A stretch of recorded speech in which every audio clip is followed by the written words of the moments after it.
Hello princesses! Today I'm going to be talking about the Holika Velvet Blanket Tints.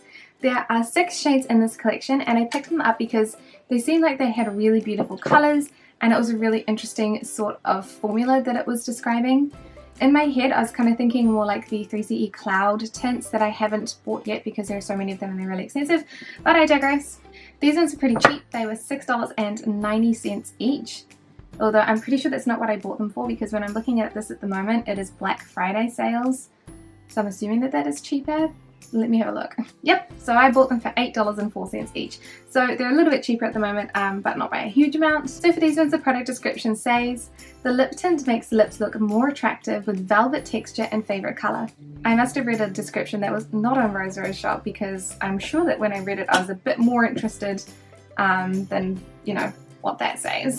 So for these products, the packaging is really pretty and really functional. They all have a different colour, which makes it easy to identify which colour you're picking up. I particularly like that they have the gold foiling on the front. I don't know what it is. If anything has any sort of gold or rose gold or any sort of metallic foiling, I just think it looks so much prettier than anything that doesn't. Super vain, I know, but yeah. The lipsticks itself, it has a doe foot applicator. This is a very interesting doe foot applicator because it is very thin, so it's kind of quite flexible, but it is really odd to apply the lipstick with. I feel like it just doesn't give very much precision and it doesn't pick up a huge amount of product, so I have to dip back in, which is not the end of the world.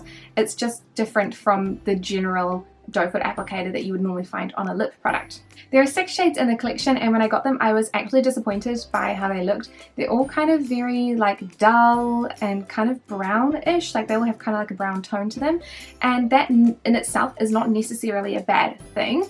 It's just not what I prefer and not what I think was advertised. So even looking at the swatches at the moment, like there are some similarities for sure, but like even number 1, which is supposed to be creamy rosy, definitely looks a lot more pinky on the swatches than it does on me, which looks more pink in the monitor, of course, but like it kind of looks more like a brown peach to me in real life.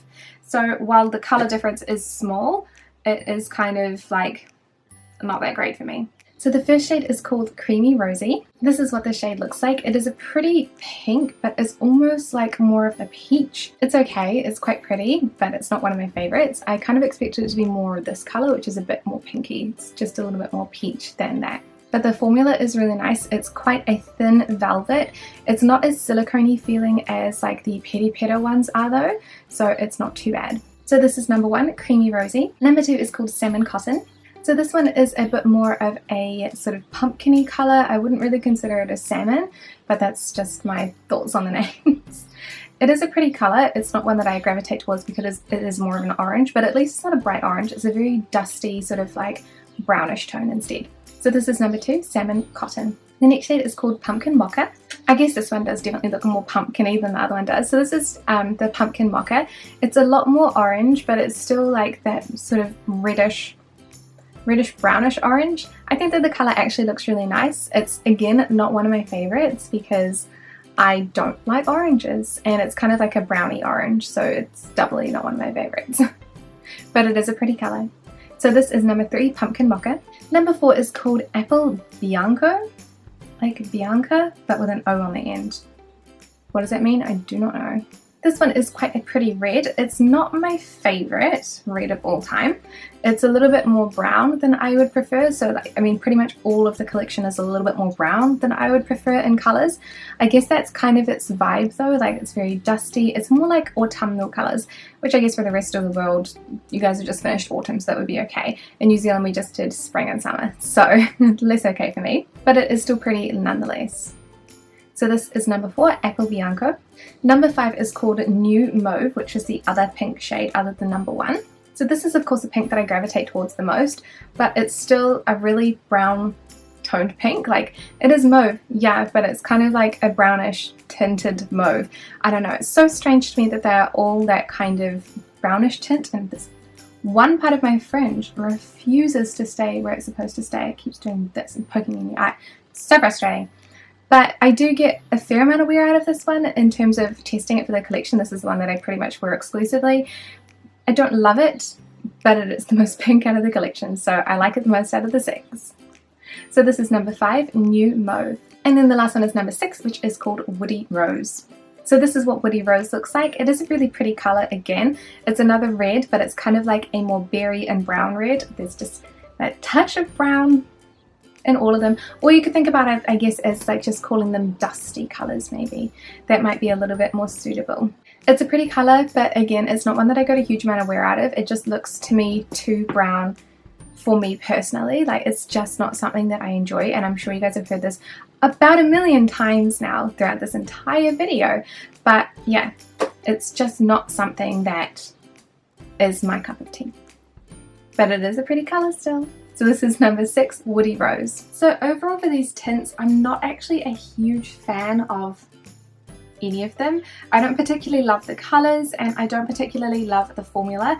Yes, it is kind of like a nice velvety formula. It doesn't stick or cling to any dry patches, but it also is kind of more of a thin velvet, and it doesn't really do anything for my lip wrinkles. Like, my lips are really wrinkly. Like, that's what they are. There's nothing I can do about it apart from get lip fillers, and I'm not going to do that. And this doesn't really do much for the wrinkles and the texture of my lips, basically. It does not accentuate anything, so it doesn't make anything look worse than it normally does, but it doesn't make them look better. Again, not the product's fault, but it's something that I like in a lip product, so it's worth mentioning for me. I think that the concept of these is really nice. It's kind of like, it's very nice packaging. It's like a luxe sort of like a velvety finish. It's got the gold on it. They all have their different colors, which is really nice. I think that the collection is well done, and I think that the products are really nice.